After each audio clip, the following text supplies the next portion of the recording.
귀한 찬양 감사드립니다. 찬양을 듣는데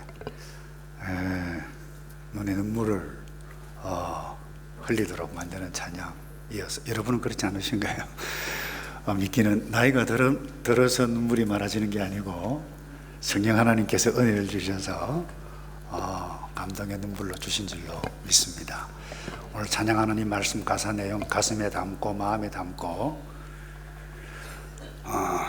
힘들고 어려운 일들을 만날 때마다 지키시는 그 하나님, 보호하시는 그 하나님을 꼭 붙잡고 승리해 가는 저와 여러분 되기를 축복합니다. 어젯밤에 너무 좋았어요. 근데 여러분들 다 올 줄 알고 기대했는데 많이 안 오셨더라고요. 수고하셨던 분들 너무 감사하고요. 계속해서 저희들이 예수를 믿으면 어떤 복을 누리는가, 무엇을 누려가야 하는가, 이런 주제로 말씀을 공부해 가고 있는데, 오늘은 9번째, 시험을 이기는 복. 여러분 집이 튼튼한지, 성도의 신앙이 견고한지 못한지는 사실 평상시는 잘 몰라요. 바람이 불고 시험이, 태풍이 불어봐야 알아요. 여러분, 바람이 불고 태풍이 불어도 한결같이 요동하지 아니하고 그 자리에 딱 서서 본인이 맡아 있는 임무를 신실하게 행해가는 것, 그것이 건강하고 복된 것입니다. 이런 복이 저와 여러분에게 있기를 축복합니다. 여러분, 사람뿐만 아니라 성도가 살면서 어느 누구도 시험으로부터 면제받은 사람은 아무도 없어요. 이 시험에는 크게 두 가지로 나눠 볼 수 있는데, 외부로부터 오는 시험, 환난, 이것일 수 있어요. 때로는 핍박일 수 있습니다. 굉장히 힘들어요. 근데 사실 이거보다 더 힘든 것이 있습니다. 내부적으로 받는 유혹입니다. 유혹받지 않는 사람 아무도 없어요. 우리가 이기적인 존재이기 때문에 사단이 유혹을 해요. 여러분, 감사한 것은 이런 시험을 받을지라도 성도는 이 시험 받을 때 지혜가 있어서 이 시험을 이긴다라고 하는 부분입니다. 이것만큼 놀라운 복이 없어요. 그런데 오늘 야고보 선생님은 예수님의 동생이에요. 어떻게 하면 이 시험을 이기는, 더 잘 이길 수 있는가, 이 지혜에 관해서 말씀을 나누는데 동사 세 가지를 이야기를 합니다. 첫째는 여기라. 한번 따라서 할까요? 여기라, 알라, 이루라. 한 번 더 할까요? 여기라, 그리고 알라, 그리고 이루라. 첫 번째로 시험을 만날 때 온전히 기쁘게 여기라, 이렇게 말씀했어요. 여러분이 여긴다라고 하는 것은 나의 생각과 관계 있고 나의 의지와 관계 있습니다. 어떤 시험을 딱 만날 때 내가 의도적으로 기쁘게 여기야 되겠다라고 하라고 하는 말씀이 여기 담겨져 있어요. 그 생각이 굉장히 중요합니다. 어떤 일을 만날지라도 여러분의 생각에 따라서 여러분의 삶의 모습이 결정이 되어진다고 해도 과언이 아닙니다. 그래서 2절에 내 형제들아, 너희가 여러 가지 시험을 만나거든 온전히 기쁘게 여기라. 여러분, 시험 당할 때 저 다른 사람들은 시험을 당하지 않는데 왜 나만 시험을 당하는 것 같지? 이렇게 생각하면 시험에 빠지기 쉽습니다. 왜 나만 당하지? 외로워요. 혼자 비참해질 수 있어요. 외로울 수 있어요. 근데 여러분, 시험 없는 신앙생활 아무도 없습니다. 모두가, 예수님도 시험 받으셨어요. 그래서 예수님께서 이렇게 말씀하셨어요. 요한복음 16장 33절에 이것을 너희에게 이르면, 제자들에게 너희로 내 안에서 평안을 누리게 하려 함이라 예방주사를 주는 거예요. 시험이 올 때 겁내지 말라는 거예요. 세상에서는 너희가 환난을 당하나 담대하라, 내가 세상을 이겼노라. 그래서 시험 당할 때 내가 당하지 않아야 할 일을 내가 당하고 있네, 이러면 정말 속상합니다. 그렇게 생각하지 말라는 거예요. 그래서 세상에서 내가 환난을 당하고 유혹도 만날 것이다. 그러나 담대하라, 힘내라, 이렇게 예방주사를 주신 이유가 무엇입니까? 여러분, 세상에 살면서 예수를 믿지 않는 사람이나 예수 믿는 사람이란다 할지라도 모든 사람, 이 타락한 세상, 여러 가지 사고들을 만납니다. 질병을 만납니다. 그것도 사랑하는 가족, 자신에게 임할 수도 있습니다. 자녀가 교통사고를 당합니다. 다른 자녀는 다 잘 되는데 내 자녀만 잘 안 되는 것 같아요. 이거 속상하는 일이에요. 이런 생각을 하면 밤잠이 잘 오지를 않아요. 그것이 내적으로 막 이렇게 생각을 하면 더 심각하게 되어지는데, 이것을 내적으로 내가 만드는 유혹이다 이럴 수 있어요. 악한 사단이 우리에게 불어넣어주는 생각이다. 여러분, 경제 위기를 당할 수 있습니다. 사업을 잘 하다가 무엇이 흔들거립니다.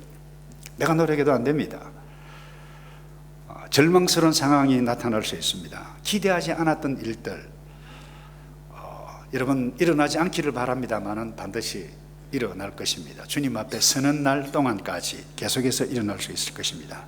그때 내가 생각을 달리하며 살아가는 성도, 이 성도 자체가 복이에요. 이게 복이에요. 여러분, 우리 1930년대 세계적인 공황, 미국의 경제가 흔들거리면 세계가 지금도 마찬가지죠. 그 당시 1930년대 미국의 경제 공황이 왔을 때의 일입니다. 법률가 출신, 그리고 무정부주의자였고 예수를 믿지 않고 하나님은 없다 무신론자였어요. 이 클래런스 데로라고 하는 아주 똑똑한 사람이 있었어요.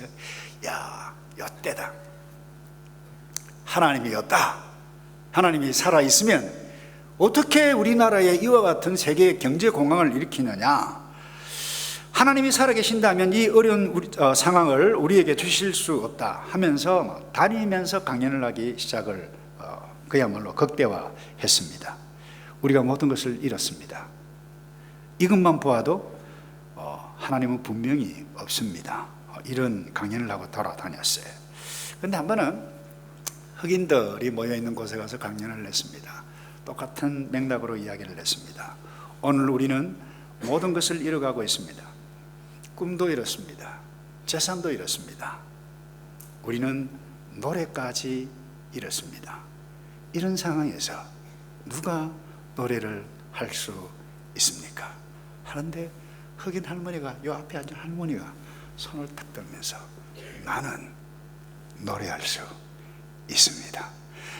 이분이 어떻게 이런 상황에서 노래를 할 수 있습니까? 할머니는 이 사람이 고함을 치니까 이분도 약간 볼륨을 높여가지고 나는 분명히 노래할 수 있습니다. 예수님 때문에. 이러니까요, 여기저기 흑인들이 Yes! 나도 Praise Lord! 이러면서 분위기가 바뀌기 시작했다는 거예요. 여러분, 이게 복이 아니고 뭔가요? 제가 가끔 그런 생각을 해요. 터무니없는 생각입니다. 나이가 들고 우리 교회도 1991년만 하더라도 가장 젊은 교회였어요. 제가 젊었기 때문에. 근데 우리 장로님들도 은퇴하시고 함께 사역을 하셨던 분들이 또 연세 많은 분들이 불고 많아지고 암 환자가 일어나고 많아지고 볼 때마다 제가 해줄 수 있는 것이 없어요. 기도밖에 없어요. 물론 하나님께 치유하시면 그 시간으로 치유 회복될 줄 믿습니다만 우리의 모든 기도 주께서 우리를 위해서 때로는 보류하시고 노라고 응답하시기도 하지 않아요? 예. 그런 생각이 들어요. 내가 예수님이었으면 참 좋겠습니다. 신방할 때 뭐 베드로 장모집에 가가지고 일어나라 이러면 벌떡 일어나고 나사로야 나오너라 하면 딱 나오고 이러면 얼마나 좋겠습니까 주님. 이런 기도까지 할 때가 있었어요. 우리가 사는 세상이 이래요. 시험이 와요. 어려움이 와요. 그때 여러분 사도 베드로는 이렇게 말씀하셨어요. 사랑하는 자들아, 너희를 연단하려고 오는 불시험이라 그랬어요. 그것을 이상한 일 당하는 것 같이 이상히 여기지 말라 그랬어요.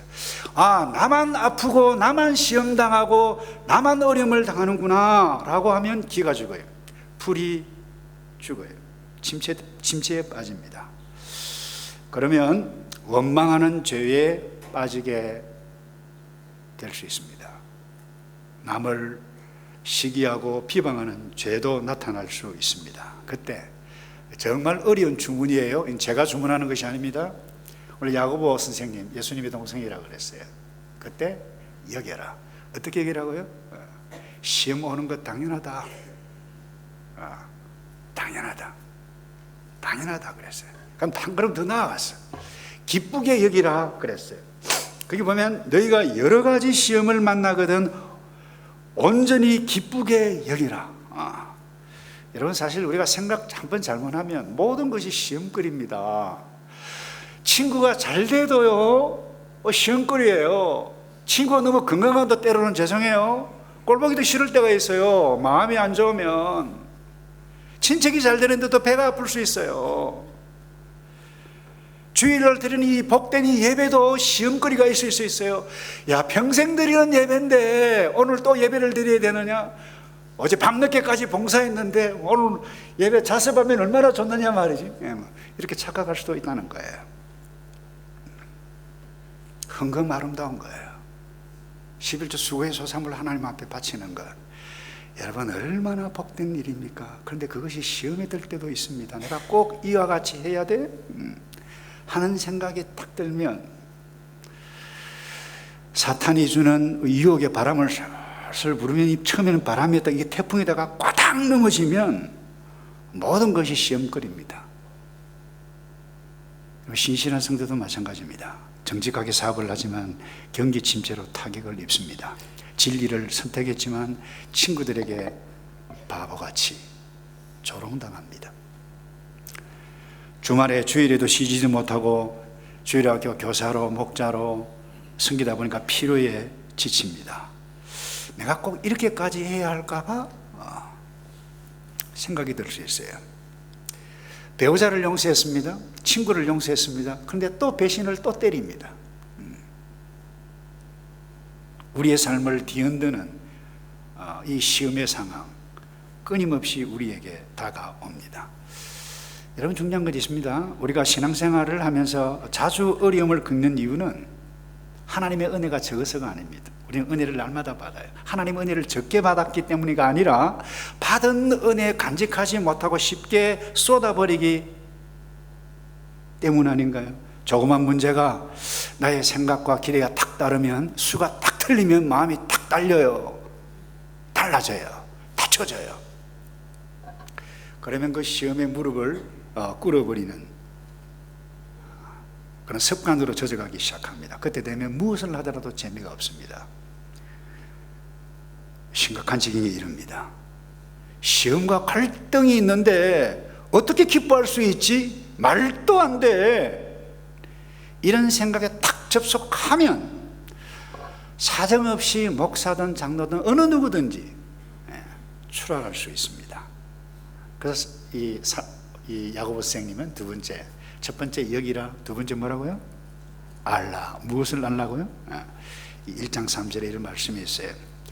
이는 너희 믿음의 시련이 인내를 만들어내는 줄 알라. 유익이 있다는 거예요. 시험 오는 것 우연히 오는 것이 아니고 우리에게 유익이 있음을 알라, 제발 알라는 거예요. 여러분, 신앙이 성숙한 사람이 왜 성숙합니까? 시험을 많이 당합니다. 그래서 잘 이겨내요. 통과했기 때문입니다. 누가 건드려도 처음에는 화가 나요. 가끔 어떤 분이 그래요. 그 말이 너무 재밌어서 저는 잊을 수가 없어요. 저 사람은 건드리지 않으면 좋을 사람이야. 그래요. 여러분, 안 건드리면 다 좋습니다. 그러잖아요. 건드려도 잘 뛰어넘는 사람이 복된 사람인 줄로 믿습니다. 건드려도 좋은 사람이기를 주님의 이름으로 축복합니다. 되기 싫습니까, 여러분?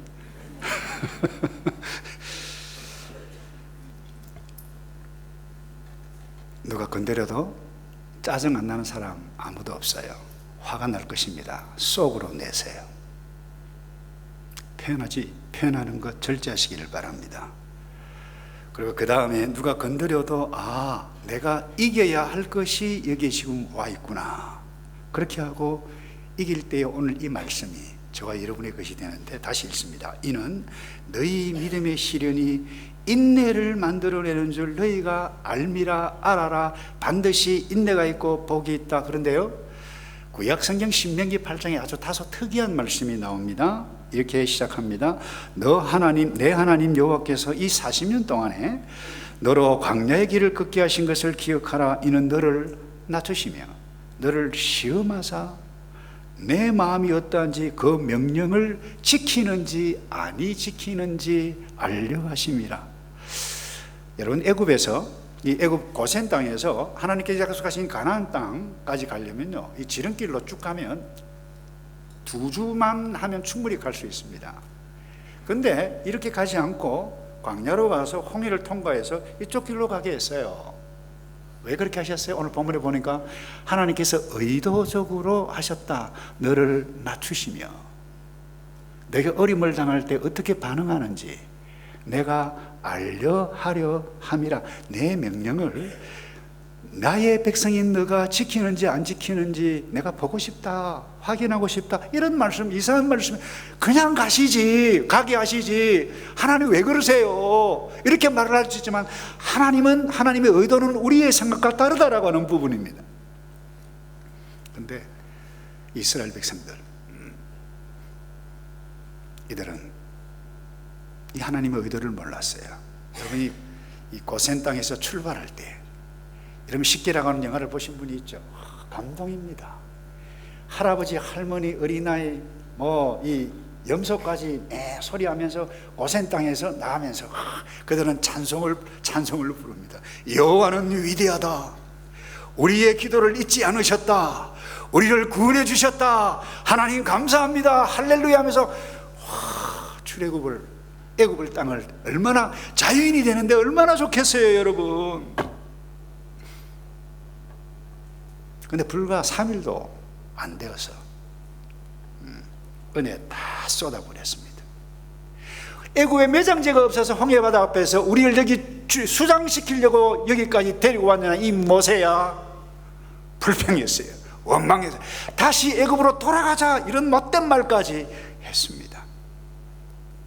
여러분, 우리가 시험을 당하고 있습니까? 아니, 솔직히 시험 당하고 있지 않는 사람 아무도 없을 것입니다. 이 가운데 지금도 있을 것입니다. 여러분, 그때 어떻게 반응하시겠어요? 기억하시기 바랍니다. 내가 어떤 사람인지 하나님께서 보시기를 원하시는 하나의 시험일 수 있다라고 하는 사실입니다. 그럼 또 하나 알아야 할 것, 이기면 복이 있다라고 하는 것을 알아라. 이렇게 말씀해 가고 있어요. 오늘 읽진 않았습니다. 야고보 1장 12절 우리 다 함께 한번 읽어볼까요? 1장 12절 말씀 시작. 시험을 참는 자는 복이 있도다.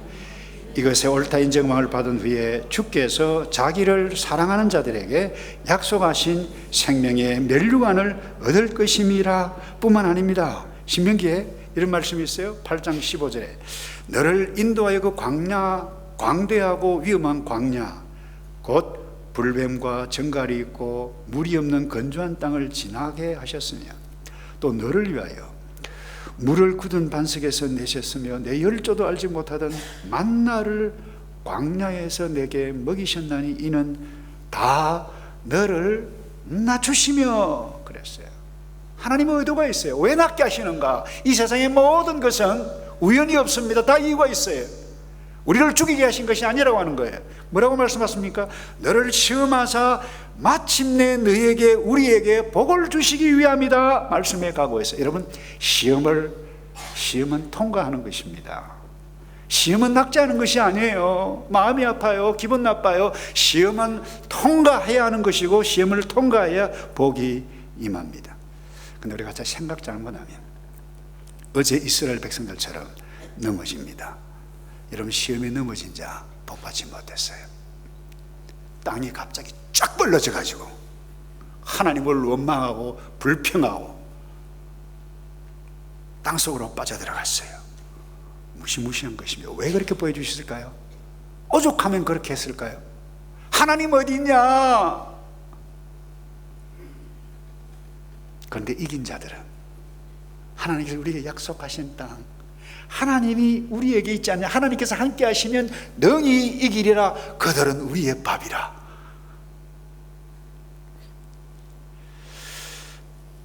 이러면 얼마나 좋겠어요. 근데 이긴 자들은 많지 않습니다. 죄송합니다마는 예수님께서 말씀하셨어요. 말세에 믿음을 보겠느냐 그렇게 말씀했어요. 말세 때에 믿음을 가지고 기도하는 자를 보겠느냐 그랬습니다. 이 말은 말세에 신실한 성도가 많겠느냐 많지 않다는 이야기예요. 언약의 백성 무리는 많아요. 약속의 백성. 그러나 구약의 사건 오해하지 마시고 들으세요. 하나님의 구원의 은혜가 다 임했는데 스스로 망할 길을 가는 사람, 망할 길 가는 거예요 그들은. 근데 우리가 예수를 믿으면서 가끔 생각 잘못하면 큰 어려움을 당할 때 예수님이 신앙이 전혀 도움이 되지 않는 것 같고 하나님은 저 멀리 있는 것처럼 느껴집니다. 그때 알아야만 합니다. 시험 소용없는 것이 아니고 유익이 있다. 이걸 알라고 도전합니다. 제가 오래전에 읽었던 글이에요. 미국 한 성도가 예수를 잘 믿는 성도인데 직장에서 고위 간부직에 있었습니다만은 그 회사에 아주 중요한 그 거래를 이분에게 떨어졌는데 이 부도덕한 거예요. 아무리 생각해봐도 아닌 것 같아요. 하라는 거예요. 그래서 직장 상관으로부터 이 상식적으로 이해가 안 되는 부도덕한 거래를 하라고 명령을 받았는데 고민이 되어가지고 목사님 이런데 어떻게 하면 좋겠습니까? 제가 그 말을 들으면 저도 갈등했을 거예요. 근데 이 목사님, 하나님의 자녀로서 선택하는 것이 옳지 않겠습니까? 이렇게 말을 하기도 쉽지도 않고 순종하기도 쉽지 않습니다. 그런데 감사한 것도 이 성도가 고민하다가, 근데 이 성도가 그래요. 이거 내가 만약에 거절하면 보기 좋게 쌔 당할 겁니다. 해고당할 겁니다. 거절했어요. 해고당했어요. 처음에는 그래도 주의 뜻대로 했다 할렐루야 했는데 하루 이틀 지나고 나니까 괜히 내가 선택했다. 괜히 목사님 찾아갔다. 미래의 어두운 그림이 다가왔어요. 직장 잃었어요. 가족을 부양해야 할 책임이 있는데 어깨가 축 늘어졌어요. 괴로웠습니다. 의기소침했습니다. 고통에 직면했어요. 그는 선한 일, 하나님의 백성으로 선택했기 때문에 고난을 받았습니다. 그런데 두 주 후에 그 지역신문에 제1면에 탑 기사로 났는데 자기 회사 사장과 직장 상관이 고발이 되어지고 재판을 받아야 되는 그와 같은 상황이 되었다라고 하는 것을 보게 되었어요. 성도 여러분, 우리가 바른 선택할 때 외롭습니다. 고통이 있을 것입니다. 때로는 후회할 수도 있을 것입니다. 이 땅에 살아가는 저와 여러분이기 때문에. 그러나 기억하시기 바랍니다. 신앙생활은 진공 상태에서, 온실 안에서, 교회 안에서만 생활하는 것이 아닙니다. 한번 나가보세요. 얼마나 경쟁적인지, 비즈니스 세계가 물건 사고 파는 것이 얼마나 경쟁적인지. 한 번만 딱 넘어가면 와 대박인데 하나님 한 번만 용서해 주십시오 이럴 수 있지 않습니까 여러분? 그러나 여러분, 바른 선택할 때 손해보는 것 정말 쉽지 않습니다. 그러나 그때 오늘 이 말씀을 기억하시기 바랍니다. 알아라. 유익이 있다. 생명의 멸류관이 있다. 하나님의 영광이 있다. 여러분, 저는 구약의 요셉을 생각할 때마다 마음이 아파요. 그 어린 것이 형들에게 그야말로 속았죠. 형들의 미움받아가 죽음의 구덩텅이에 내던져졌습니다. 그리고 40년 동안이나 내리막길 죄수까지 되었습니다. 세상에 이런 억세게 재수 없는 인생이 어디 있어요? 요셉처럼.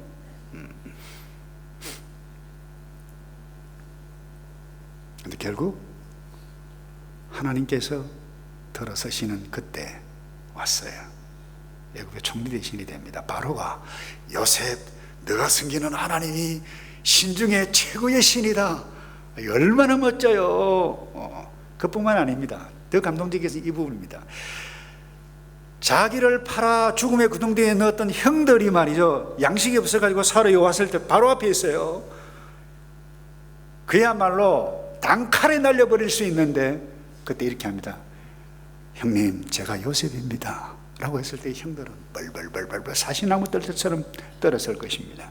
그때 정말로 멋있는 말 여러분 기억하지 않아요? 창세기 50장 20절 말씀이에요. 당신들은 형입니다. 나를 해하려고 하였으나 죽이려고 하였으나 하나님은 그것을 선으로 바꾸사 오늘과 같이 만민의 생명을 구원하게 하시려 하셨나니.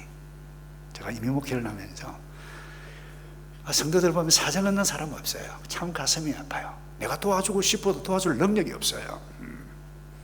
도장 쾅 찍어주고 영주권 탁탁 주고 이러면 얼마나 좋겠어요. 직장 탁탁 주고 말이죠. 돈도 팍 주고 말이죠. 근데 이런 애매모호한 상황 가운데서 여러분들이 그야말로 다른 사람 모든 사람들이 나를 죽이라는 상황까지 있는 것 같은 상황 있는 가운데 여러분 어떻게 반응하시? 요셉을 한번 보세요. 이런 문제 많은 현실 가운데 우리 이 땅에 살면서 상처받을 수 있습니다. 목사에게도 상처받을 수도 있고 성도에게도 상처를 받을 수도 있고 모두가 상처받을 수 있습니다. 억울함, 도무지 회복하기 힘든 상처를 가지고 있는 사람이 어쩌면 이 가운데 있을 수도 있을 것입니다. 요셉이 바로 그와 같은 상황이었어요. 어떻게 형들을 용서할 수 있어요? 근데 요셉이 한 말이 무엇인 줄 아세요? 하나님은 그것을 선으로 바꾸사 오늘과 같이 만민의 생명을 구원하게. 이 보고요, 요셉은 사람이 아닌 것 같아요.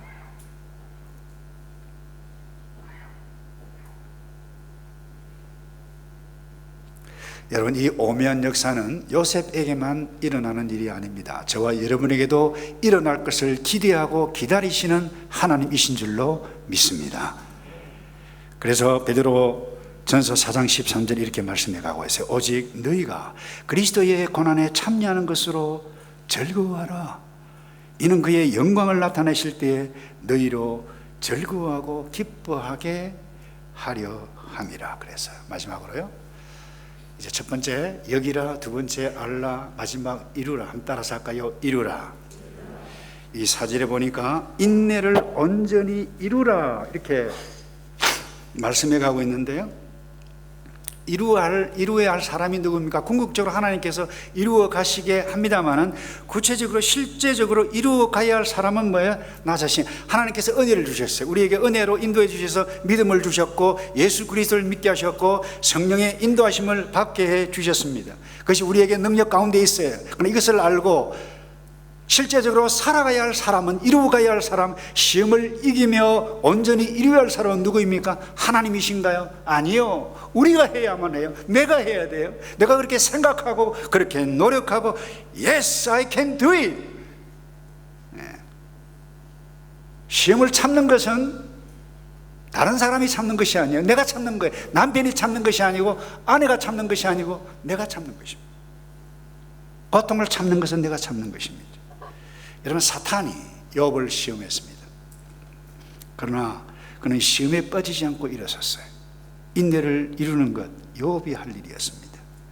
여러분, 사탄이 시험하든 사람이 시험하든 그 어떤 하나님께서 시련을 주시든 인내를 이루어가는 것은 나의 몫이고 우리의 몫이라고 하는 것입니다. 그래서 이 미국의 유명한 목사님 돌아가셨습니다마는 글을 아주 많이 썼죠. 웨런 위어스비, 제가 종종 인용을 하는 분인데, 이분은 이런 이야기를 했어요. 하나님은 종종 우리를 테스트하신다. 이유는 우리를 최상의 사람으로 만들기 위해서이다. 그러나 사탄은 우리를 유혹한다.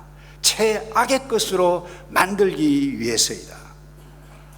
기억하시기 바랍니다. 시험받지 않은 사람은 아무도 없습니다.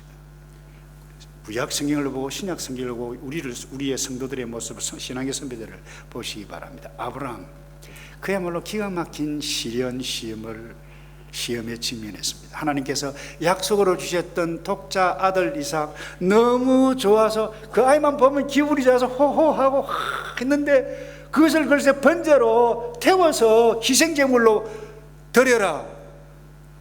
여러분이 어떻게 반응하시겠어요? 하나님 죄송해요, 하나님 정신이 나가셨는가? 인위적으로 표현하면 이럴 수는 없습니다. 그럴 것 아니겠어요, 여러분? 아무리 생각해보다 아브라함 입장에서 볼 때는 정말 말도 안 되는 요구입니다. 근데 그가 순종합니다. 근데 그 순종했을 때에 놀란 감동적인 말, 저는 잊을 수가 없어요. 그게 창세기 22장 12절 말씀입니다. 그 아이에게 손을 대지 말라. 하나님께서 사자를 통해서 말씀했어요. 아무 일도 그에게 하지 말라. 너가 내 아들 너 독자라도 이삭이라도 내게 아끼지 아니했으니 내가 이제야 알았다. 너가 나를 하나님으로 경외하는 줄 알았다. 여러분, 이와 같은 칭찬, 이와 같은 복을 받는 저와 여러분 되기를 주님의 이름으로 축복합니다. 말씀을 마무리합니다. 이루어야 할 사람은 우리예요. 여러분, 앞으로 시험 당할 것입니다. 시련 당할 것입니다. 그때 이상한 것 여기지 말고 기쁘게 여길 수 있는 생각, 이겨낼 때 유익이 있다. 이루어야 자는 나 자신이다. 그 어떤 인간관계 복잡한 문제가 우리에게 자녀 문제 있다 한다 할지라도 거룩한 성자로 살아가 정금같이 우리를 단련하여 그야말로 정금같이 만들게 하실 그 하나님의 영광을 함께 누려가는 저와 여러분 되기를 주님의 이름으로 축복합니다. 기도하겠습니다. 아버지, 감사합니다. 예수 믿게 해주셨는데 이 땅에 예수 믿는 성도로 살아가는 것 결코 만만치 않습니다. 그러나 함께 위로하며 격려해가며 시험을 이기고 시련을 이겨 아버지의 영광을 선포해가고 하나님의 살아계심을 우리를 통해서 보여가는 우리 모두 이도록 복을 내려 주시옵소서. 예수 그리스도의 이름으로 기도합나이다. 아멘.